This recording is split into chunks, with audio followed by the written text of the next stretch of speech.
Good morning students. I hope you are all doing good. Let us see what we are going to discuss in today's class. Good morning students. In previous class we have completed SO2. Preparation and properties we have seen. We are remained with uses I think. Uses of sulfur dioxide. Sulfur dioxide is used in refining petroleum and sugar, in bleaching wool and silk, and as an anti-clor, disinfectant and preservative. Sulfuric acid, sodium hydrogen sulfide and calcium hydrogen sulfide are manufactured from sulfur dioxide. Liquid SO2 is used as a solvent to dissolve a number of organic and inorganic chemicals. These are the uses of sulfur dioxide. Just you can go through and remember once, enough. And what about the properties also we have seen in previous class. By that we have completed sulfur dioxide 7.15. Next coming to 7.16. Oxoacids of sulfur. Only structures, that is nothing but here only structures are there. Because next 7.17 only. So only these structures we have to prepare. Sulfurous acid contains three bond pairs, one pi bond, OH, lone pair.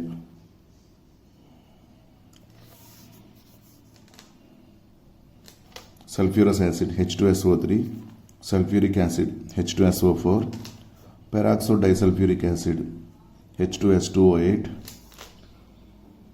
pyrosulfuric acid oleum H2S2O7.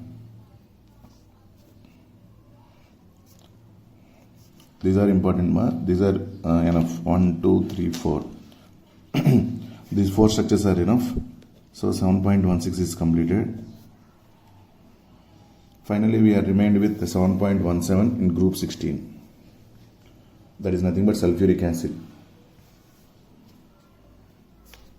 In that sulfuric acid, we want to prepare only properties and uses. Preparations no need. Okay, see here.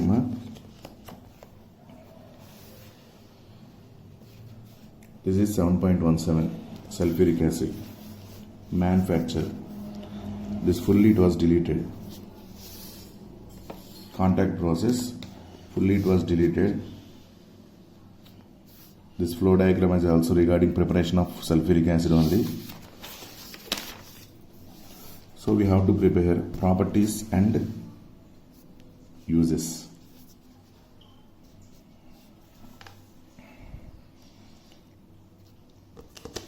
(7.17) properties and uses we have to study.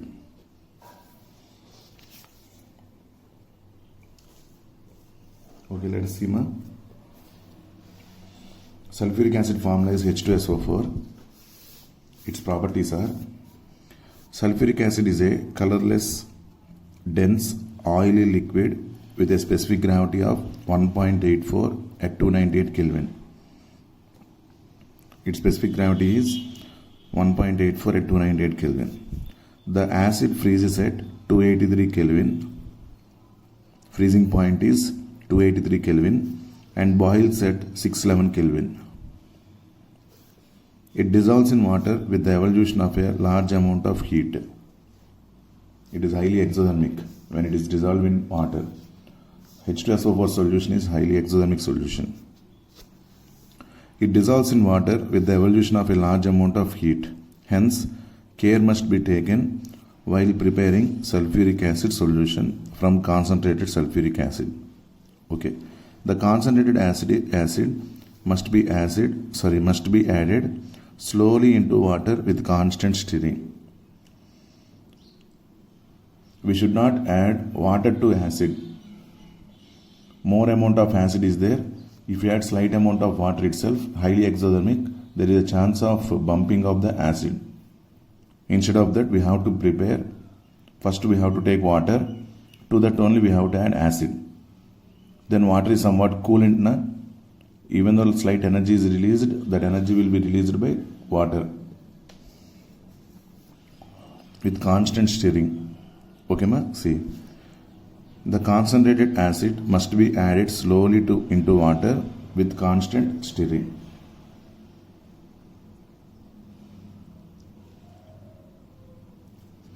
Next, the chemical reactions of sulfuric acid are as a result of the following characteristics.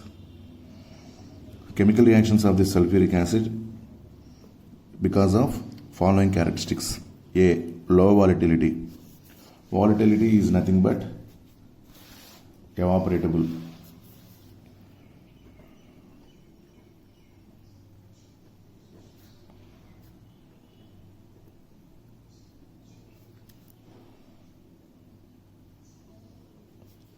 Low volatile liquids are nothing but low evaporated liquids. High volatile liquids are highly evaporatable. Easily evaporated liquids are called highly volatile liquids.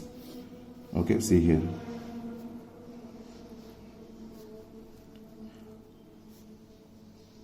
Low volatility, B. Strong acidic character, very strong acidic character. C. Strong affinity of water. It has high affinity towards water and ability to act as an oxidizing agent also. H2SO4 is using as a oxidizing agent also. Even it is used as a dehydrating agent also. In aqueous solution, sulfuric acid ionizes in 2 steps. See here, man.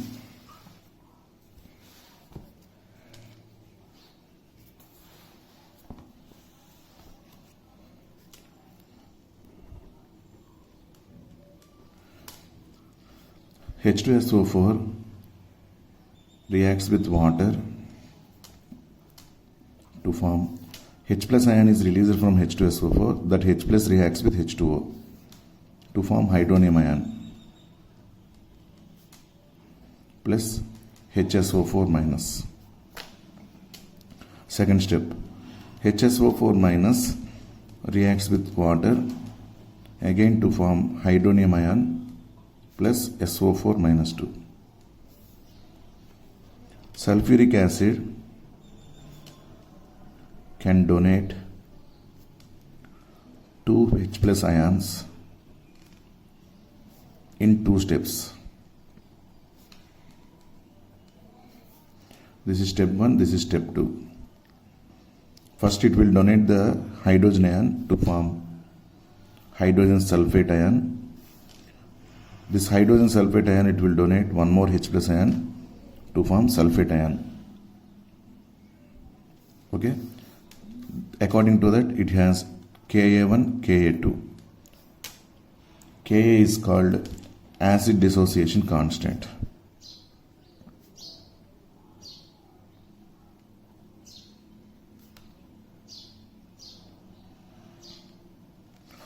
In equilibrium, we have seen Ka is called acid dissociation constant. Strong acid has higher Ka value.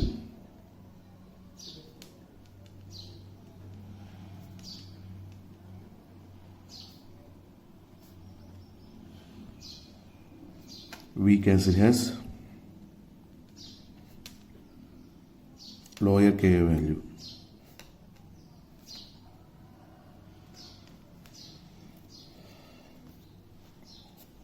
Okay, let us see. This Ka1 is very large, greater than 10. This Ka2 is 1.2 into 10 power minus 2. Ka1 is equal to very large, Ka2 is equal to 1.2 into 10 power minus 2. Okay, here Ka1 is greater than Ka2.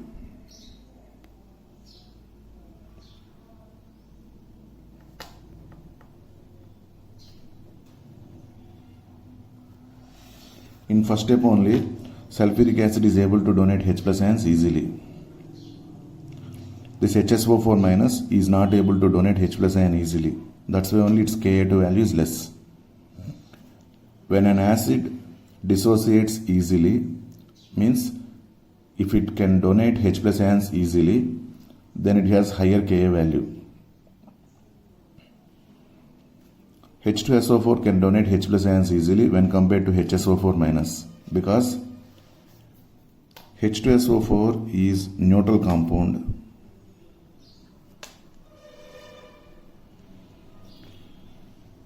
Can donate H plus ion, but coming to second step, H plus ion should be released from HSO4 minus. H plus ion should be released from HSO4 minus. This HSO4 minus contain negative charge. From this, removal of this H plus positive charge is little bit difficult. From HSO4 minus, removal of this H plus is difficult because it is a negative ion. Previously H2SO4 is neutral particle, neutral compound, so it can donate H plus ion somewhat easily. When H plus ion is donated easily, its Ka value is greater. Next, HSO4 minus is negative ion, cannot dissociate easily, because after dissociation H plus ion you will get. That H plus ion positive charge will be highly attracted by this negative charge. That's why H plus ion cannot be separated from this HSO4 minus easily. So cannot dissociate easily. Dissociation constant is also less.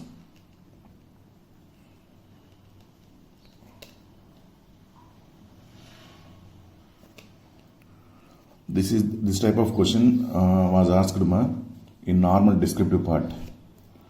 Why Ka1 is very much greater than Ka2 for sulfuric acid, or why Ka2 of a sulfuric acid is less than Ka1. This is the explanation we have to give. HSO4 minus is a negative ion. From that, removal of H plus ion is not easy. That means very difficult.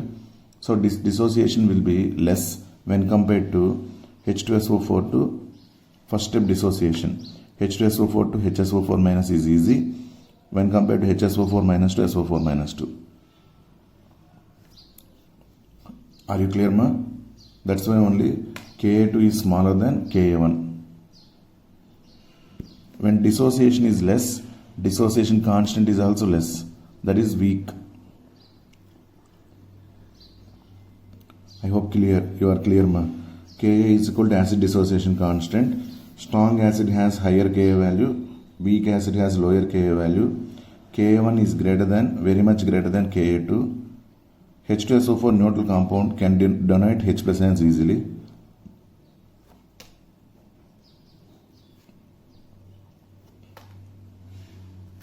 HSO4 minus cannot dissociate.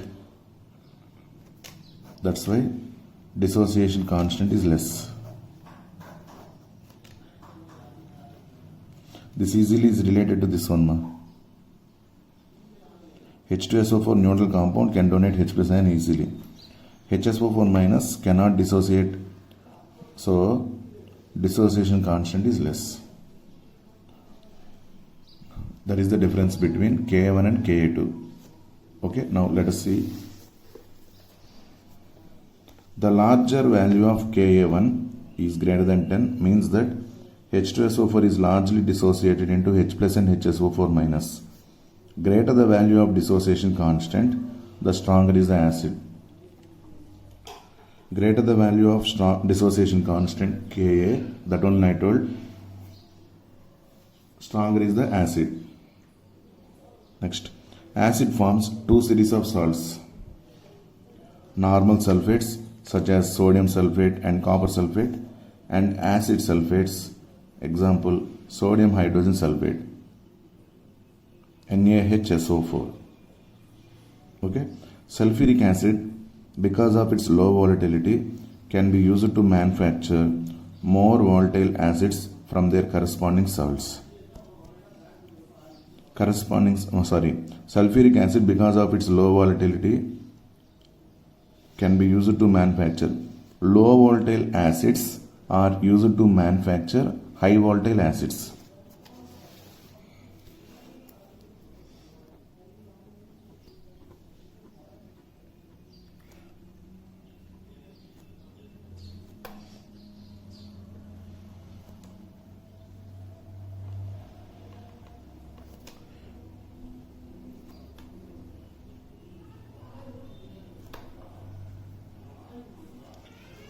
volatile acids are used to manufacture high volatile acids from their salts. These volatile acids are obtained from their salts.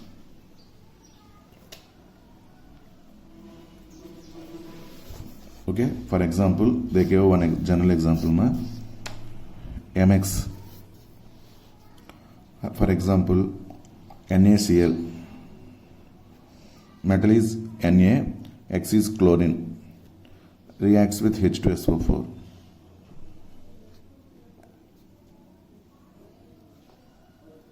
NaCl plus H2SO4. This chlorine reacts with H2, that means HCl. 2 HCl is going to be formed plus Na2SO4. M is equal to metal. This hydrochloric acid is high volatile when compared to sulfuric acid. Hydrochloric acid HCl is highly volatile when compared to sulfuric acid. Okay? That means high volatile acids can be prepared from low volatile acids. But that high volatile acid in the form of salt should be taken. Okay? Low volatile acids are used to manufacture high volatile acids. That is the term, remember carefully. Okay, see once again.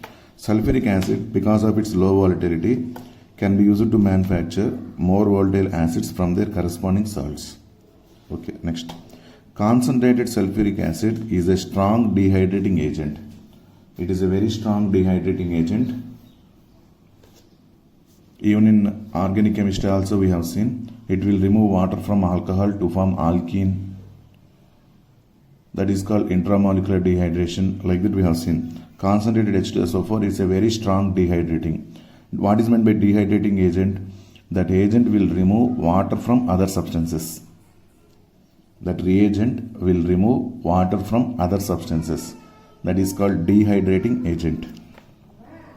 Concentrated sulfuric acid is a strong dehydrating agent. Many wet gases can be dried. Means while some gases are going to be manufactured, they are mixed with some amount of water vapor. Those are called wet gases.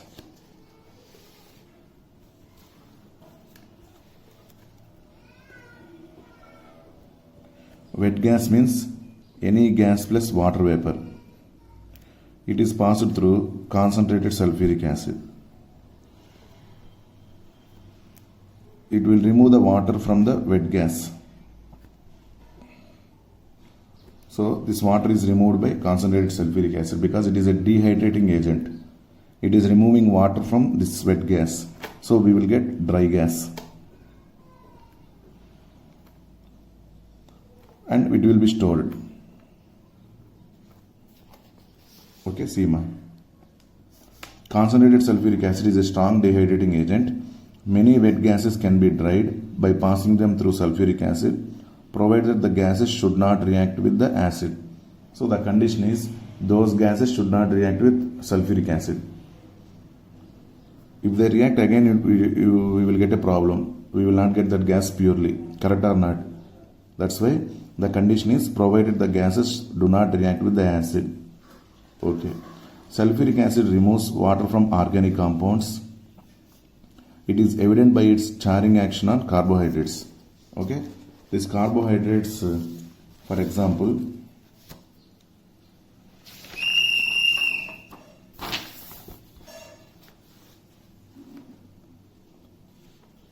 C12H22O11.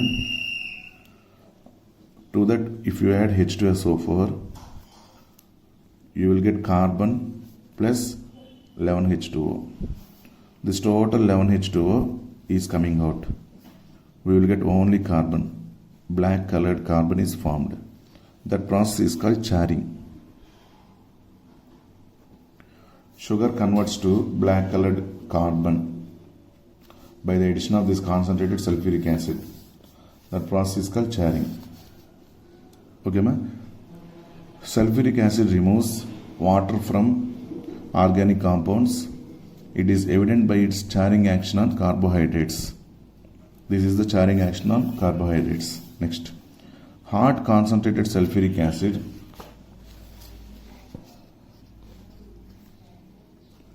Hot concentrated sulfuric acid is a moderately strong oxidizing agent.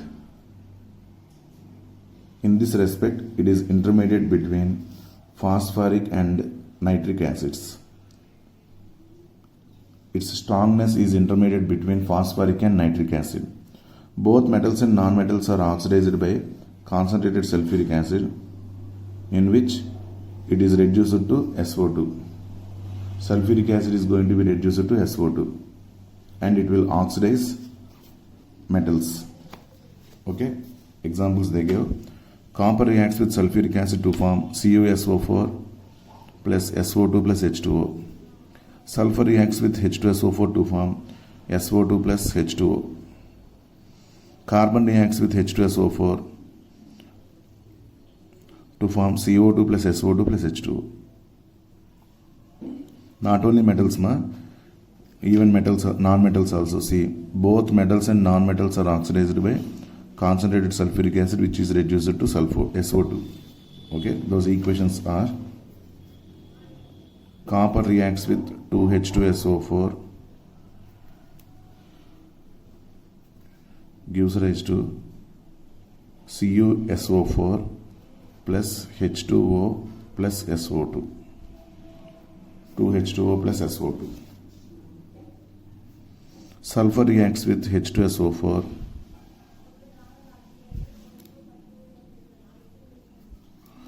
to form 3SO2 plus 2H2O. Carbon plus 2H2SO4 concentrated to form CO2. Sulfur is gaining oxygen, Sulfur is gaining oxygen to form SO2. So it is undergoing oxidation. Carbon is gaining oxygen to be converted to CO2. It is also undergoing oxidation. Even copper is present in zero oxidation state. Here it is plus 2 oxidation state. Increase in oxidation number is called oxidation. So all the metals and non-metals, when they react with concentrated sulfuric acid, they will undergo oxidation, and sulfuric acid undergoes reduction to form SO2 gas.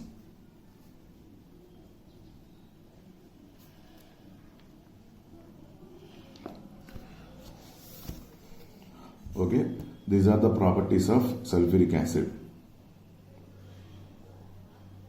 First, SD character we have seen. SD character, Ka1, Ka2 values clearly I have explained. Next, it is used to manufacture other acids.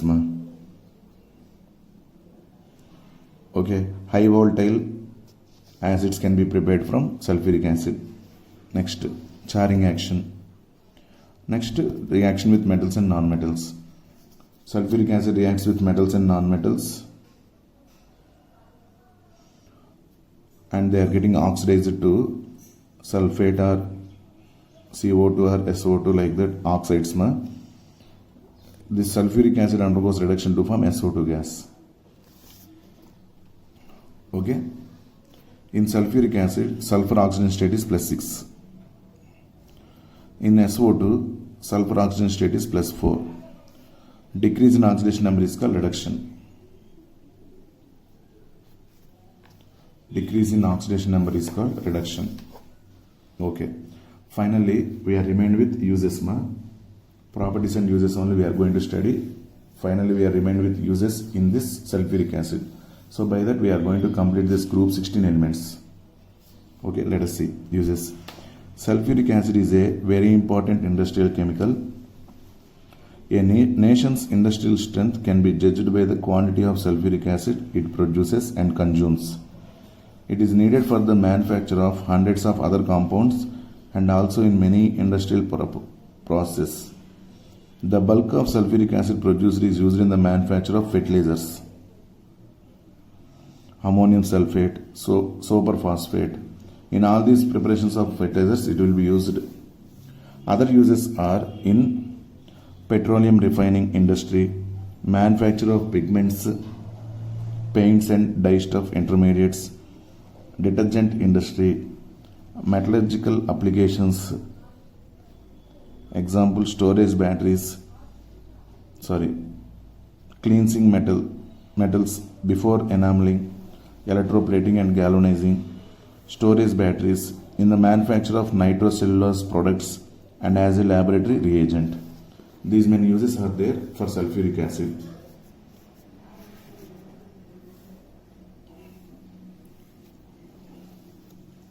Okay, ma? This is about properties and uses of sulfuric acid. By this we completed group 16. Next we have to enter into group 17. In this group 17 we have these many topics.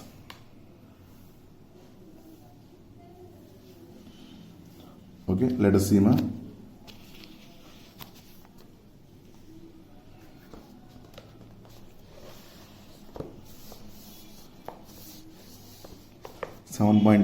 Group 17 elements.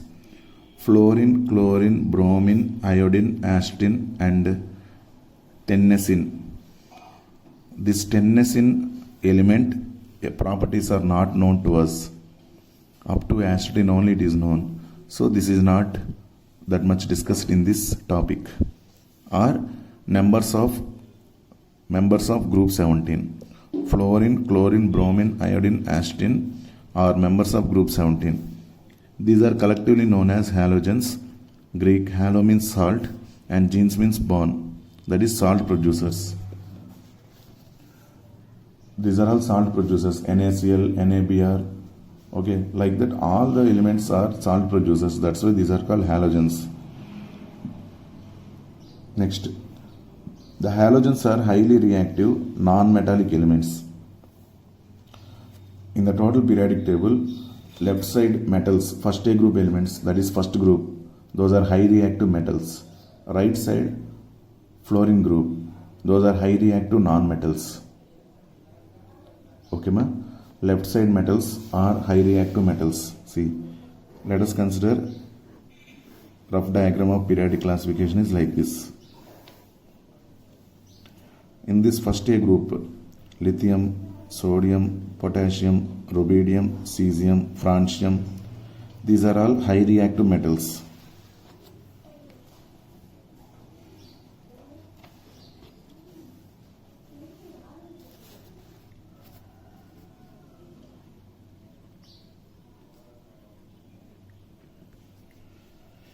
And right side, except that inert gases, the group here which is present, that is halogens. Fluorine, chlorine, bromine, iodine, astatine. Okay, this group is high reactive non-metals.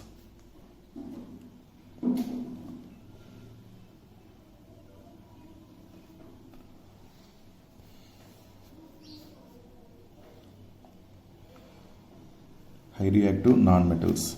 In between them only other reactivities will be present. Okay, see.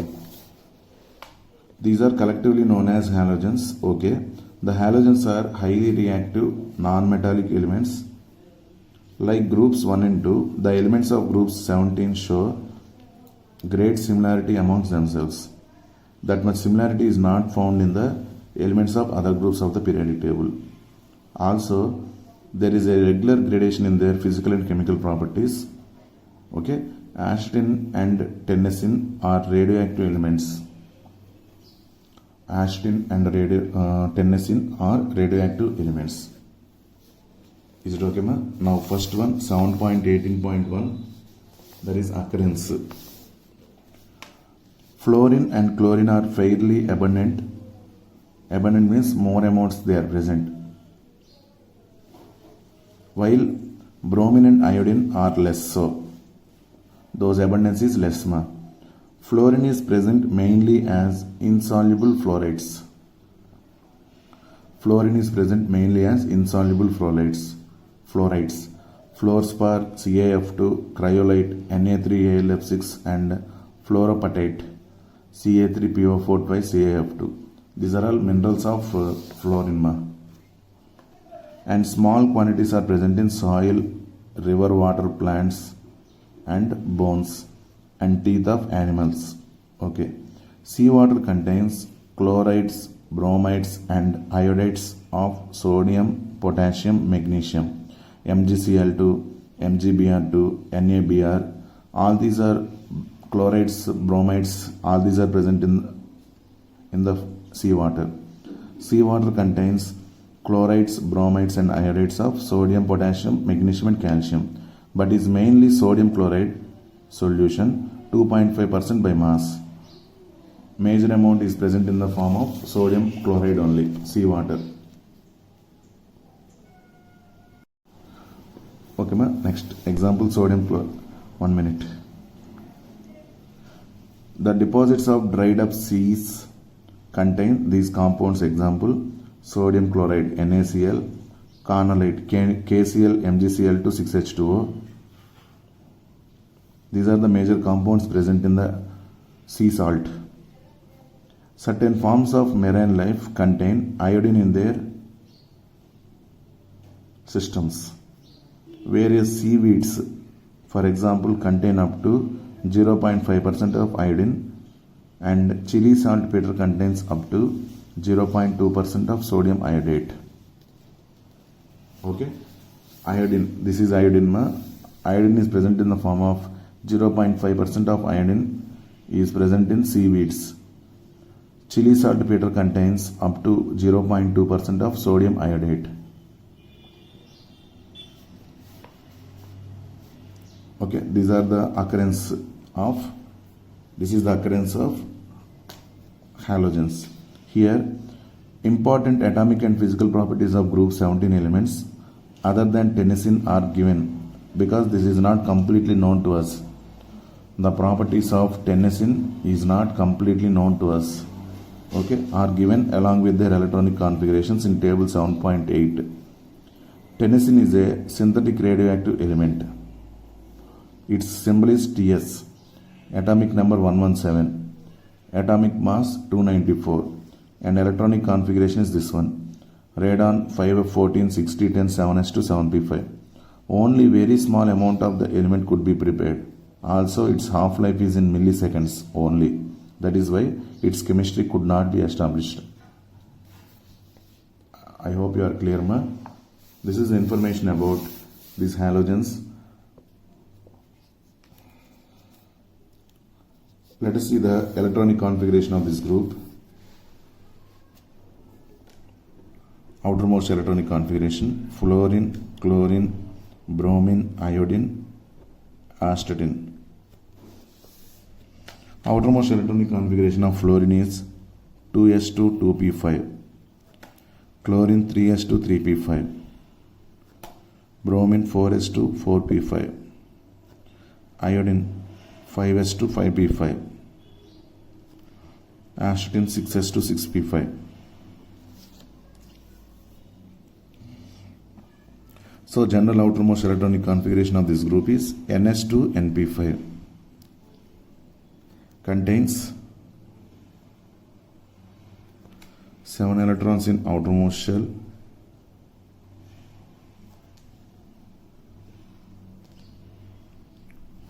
so group number is equal to 10 plus 7 17.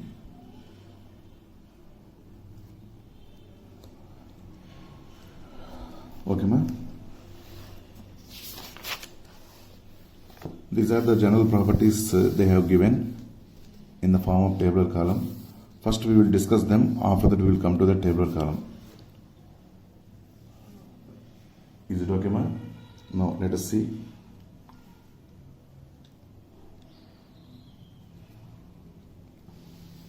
(7.18.2) Electronic configuration. First one. All these elements have 7 electrons in their outermost shell. General electronic configuration of outermost shell is ns2 np5, which is 1 electron short of the next noble gas. Only 1 electron is short of next noble gas. Fluorine is 1 electron short of neon.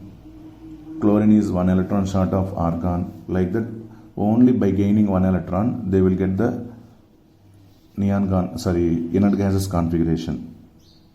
Okay, this is the general configuration. Clear? Electronic configuration. Next, atomic and ionic radii. This is a group. top to bottom, what happened to atomic size in group? Increases, because outermost electrons are present in new shell. Second shell, fluorine contains 2 shells, chlorine contains 3, bromine 4, iodine 5 shells are there.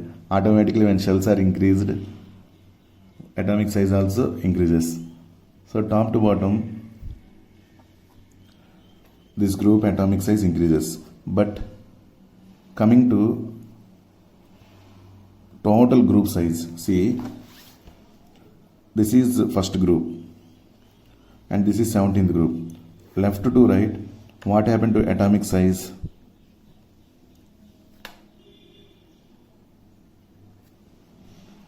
Left to right, what happened to atomic size? Decreases.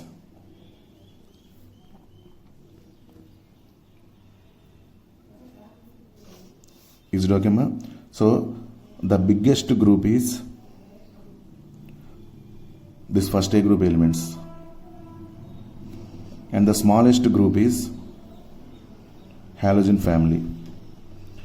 You can ask me a doubt, what about these inert gases? They will not react okay, but left to right we told that atomic size decreases na? Then according to that, biggest one like that decreases, and we have to get this is the smallest one. But that is not smallest group. Ma? Halogen family is only smallest group. Because we will consider van der Waals radius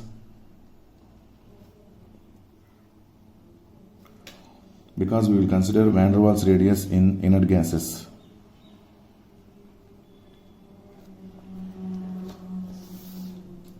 Okay, that's why what is the smallest group? Fluorine, chlorine, bromine, iodine. This 17th group is only smallest group. Okay.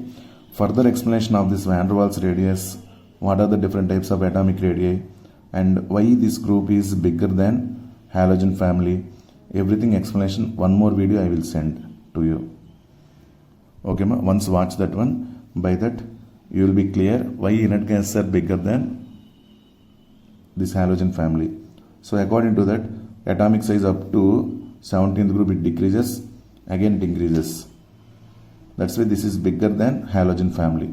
Inert gases are bigger than halogen family. Okay, ma? See. Halogens have the smallest atomic radii in their respective periods. Fluorine is the smallest element in that lithium period. Next, chlorine is the smallest element in its respective period. Bromine is the smallest element in its respective period. Like that, left to right, what happened to size? Decreases. Okay? Due to maximum effective nuclear charge. The atomic radius of fluorine, like the other elements of second period, is extremely small. Atomic and ionic radii increase from fluorine to iodine. But in this group, top to bottom, what happened to atomic radius? Increases. Because number of shells are increased, automatically atomic radius also increases. Top to bottom. Okay, ma? Atomic and ionic radii increases from fluorine to iodine due to increasing number of quantum shells. Quantum is nothing but that outermost number of shells are getting increased. That's why atomic radius also increases from top to bottom. Okay, ma? This is about atomic and ionic radii. Clear explanation about this atomic and ionic radii. One video was there. In your free time, you can watch that one. That is 11th class periodic classification explanation, ma. So that video I will send to you in the evening time. Free time you can see. Those who wants to watch that one, you can watch and get clarity. What about the van der Waals radius consideration in inert gases? Okay, this is about atomic and ionic radii. Next, coming with ionization enthalpy. The minimum amount of energy required to remove the electron from the outermost shell of neutral isolated gaseous atom is called ionization enthalpy. When the atom is smaller, actually this is the smallest group in entire periodic table. Is it correct or not? Left to right atomic size decreases only, na? This is the smallest group. Smallest group contains very high ionization enthalpy. So see, they have little tendency to lose electron, meaning they doesn't want to lose electron. One more time, these group elements have very little tendency to lose electron, meaning they have very less chances to lose the electron. That means very high amount of energy is required to remove the electron from these group elements. Thus, they have very high ionization enthalpy. Due to increase in atomic size from top to bottom, ionization enthalpy decreases down the group. This is the smallest group in the entire periodic table, which contains highest ionization enthalpy values.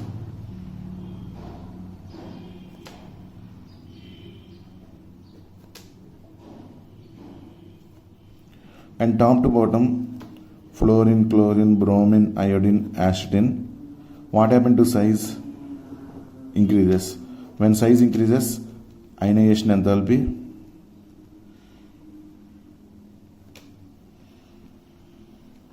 decreases. When size increases, ionization enthalpy decreases, because from nucleus to outermost shell distance is increased, attraction decreases, and we can remove the electron easily. So less amount of energy is required. Okay ma? So top to bottom ionization enthalpy decreases, left to right ionization enthalpy increases. That's why this is the group which has highest ionization enthalpy values. This is about ionization enthalpy. Is it okay ma? And in today's class we have completed up to 7.18.4. Actually we have 7.18.1, 7.18.2, 3, 4 not there, even 5 also, 6 is also not there, electronegativity. Next we have to go through physical properties. But these are small paras only ma, no problem. If you study, it will be clear for you for next coming properties also. That's why these are also we are going to study. So in next class we will go through continuation of this one and 7.18.78, 7.18.8, and maximum next class we will complete this group 17 elements ma. Is it okay?